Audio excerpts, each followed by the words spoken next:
A lot of you are familiar with the PlayStation 2, but did you ever heard about the Toilet Station number 2? Because now you do. You don't press the button to open it up anymore. Nope, you just open it like this. And what you need to do is going to take a shit in it.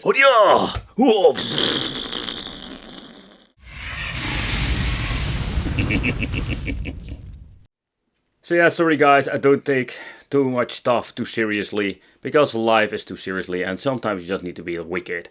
But hey guys, welcome back to the channel. So in this video we're going to take a close look at this Toilet Station number 2 and what is this thing all about. Some time ago I picked this thing up and I'm just gonna be honest, I was familiar with it because I did see some, like say was an old friend of mine did own one of these PlayStations back in the day. So nowadays we do have so many ways to play and to modify, like plug and play your PlayStation 2. But back in the day, I must say they were very creative when it comes to this. So if you want to play in PlayStation 2 game, the only thing you can do is basically open it up like this. So when it comes to backing up games and being naughty, so there were a lot of people basically wanted to do it now, but also back then. But of course that was not possible because the PlayStation 2 wasn't like able to do this with the original system. So mod chip is something that was being around for so freaking long.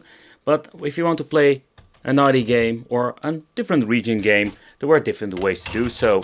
And then we're going to talk about today's Toilet Station 2. So that makes this Toilet Station 2 edition a very strange one.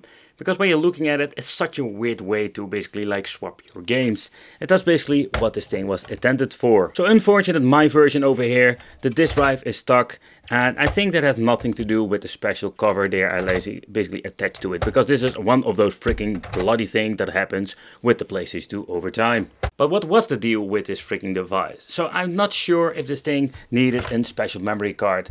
And I'm not talking about the FreeMug boot, of course. I'm talking about the memory card that was basically needed for the software itself. Because back in the day, one of the naughty ways to go to was the Swap Magic 3 Plus version. So there were like a lot of different versions. This is the PAL edition, so basically this is the one that we needed to enter into the system itself. I can still remember when you're going to get into the menu itself with the special memory card or the special software. The thing that basically was like you needed to do is very simple. Not reset your system, you need to open it up. As you can maybe hear, the disc is now spinning, so it is quite dangerous to do this. But basically the idea was to swap your disc. So when it was loaded up in the special software, the thing that you needed to do basically is like swapping it out with basically like a different region game that you wanted to play. Or if you just want to be like the full naughty way, you can just put in your backup game like this and just close the lid and play your games. A quite weird but interesting way. But let's talk about the modification they did, because they completely, in my opinion, ruined the freaking system. There is no PlayStation 2 logo anymore on this device, simply because the case is completely, let's say, removed. Yeah, but I mean, like the top cover of the PlayStation 2 has been like swapped out. The biggest unfortunate thing is that we cannot really tell what kind of PlayStation version it is from the outside, because the sticker also has been removed. But here you can see like it basically removes this part of the PlayStation. And yeah, that's basically what they did. I don't know what the original price was back in the day, but I think it was going to be very expensive mod, because you need to like rip this thing apart. So let's remove this thing from the PlayStation and let's see what are we going to get in the inside. So the thing that we're going to do is remove all the plastics and the rubbers, because the warranty already have been void because they disassembled the freaking PlayStation. Let's see if they did any modifications to the system itself. Come on, that's the last one. Yep, alright.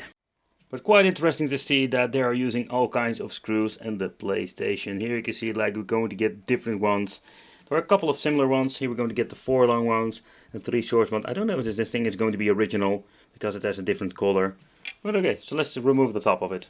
Toilet Station disassemble. Let's see, let's remove it like that.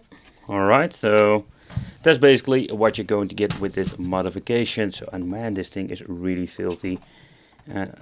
To be honest, I don't know if this bloody thing is still stuck. We can still try, but I think it's just a drive that's stuck and has nothing to do with the freaking case mod itself. So let's try that out for once. Alright, so let's turn it on. And let's see if we can use the disk drive, or this is going to be like a general issue. Let's open it up. And it seems to be like the modification prevents like opening it up like it should be. It is a quite interesting way. So the toilet station can always only be used when you're going to use it from the top. Okay, it's weird. But I must say, like, when you're listening to the fan itself, it's very quiet. So I'm guessing this is not like the first edition they have released, because those were like freaking vacuum cleaners. But okay, with some compressed air, I cleaned the PlayStation 2, got most of the dust off. But basically, if you want to do like a full cleaning, we need to disassemble everything. But not going to do it today. I just want to give you a quick look, like removing the case. And of course, I wanted to know if this bloody thing is working. The laser itself is still working. I did test it out before. But let's talk about what we can do with the toilet station nowadays. But using the toilet station today is absolutely pointless, because we do have so many ways to play that are, in my opinion, way better. Not to forget, would not be surprised though the laser will die off in the future. The Mac Reboot is absolutely a great way to play nowadays, and that's what we're going to talk about too, because when you plug in the bloody thing like this, we can unlock the system and have like a lot of features. We don't need all the swap magic bullshit anymore. But okay guys, so when you're looking at the menu itself, it looks almost similar like the original one, but of course we're going to get way more options now. To begin with, we're going to get the browsing, system configuration, the U-Launch ELF, is basically if you want to mess around with the internal files. Then we're going to get the OPL that we're going to use for basically getting the games to load up. Then we're going to get HD Loader, the launch disk, and we even got some extra like programs.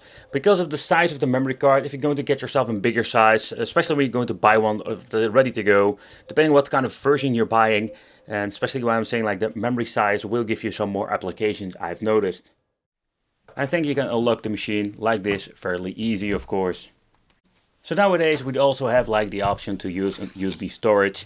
So with this kit, basically you plug in the Mac Reboot. This thing is reconfigured especially for the USB, and this means that you can just use it like that.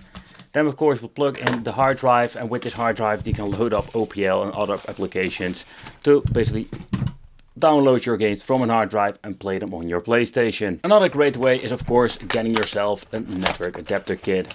So with this network adapter kit you can basically hook up an internal hard drive, because still it's a fat model and you can do it like that. So you can just remove this piece of plastic and slap in a hard drive. So nowadays we're also going to get yourself like SATA kits, and you can get yourself like an old school SATA drive if you have one laying around, like a 3.5 inch 2 terabyte. I did a video about it. It's pretty damn awesome. And it even makes it more wicked that you can get yourself also a 2 terabyte edition, so you can just use this in your freaking PlayStation. So if you have set all of your games, you made ISO files or dropped it with the special program, so what you're going to see is you're going to get the loading of the OPL.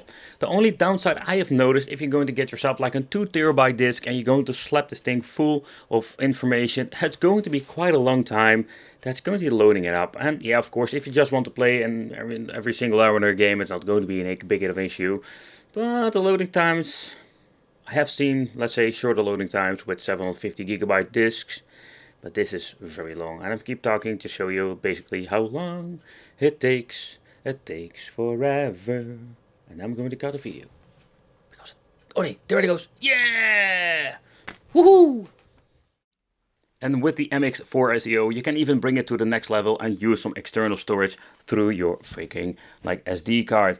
What you're going to get yourself in the kit is most of the time you're going to get yourself like a free Mac booth configured to the MX4 SEO, and we do have the option for a normal SD edition, and we also have one for a micro SD edition. And what you're going to get is just going to be a super easy way to play, and I think it's not the fastest way, because the fastest way is still the hard drive, but it is one of those great ways you can play. But let's take a closer look at the free Mac booth menu. This is version 1.966, what you can see over there at the right top corner.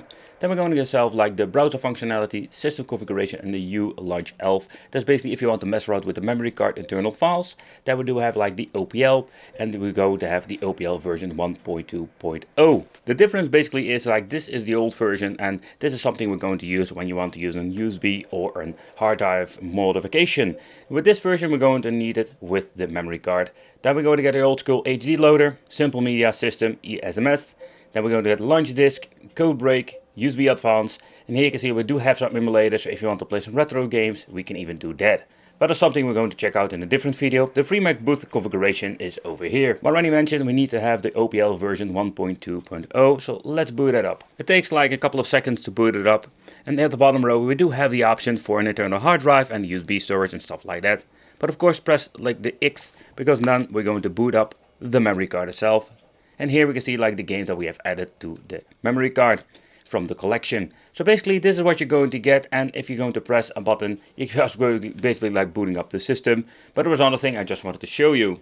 Pressing triangle will bring you in the special menu. And with the game settings, here we can mess around with the mode. And the reason why, because some of the games will have some minor compatibility issues. It can be like an intro doesn't work at all. So what you can basically do over here is like turn it on and off. There's a big list over there, like which game will need to like put on like on and off situation with certain modes. But that's something you need to like take a close look on the internet. Alright, so let's boot up the game and just see what we're going to get with this. Here you can see there were no weird things going on when it comes to, let's say, the background. I did notice like with some, let's say, USB versions, we do have some games that have issues. But again, like it's more like a compatibility issue. And let's just play a quick game, see how it runs and how fast the loading times are. Alright, so let's take a close look at the gameplay. Let's boot it up. And let's take a close look at the loading.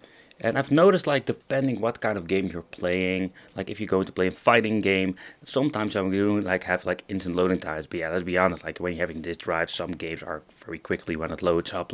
Think about like Tekken 4 that also had like instant loading, even with the disc.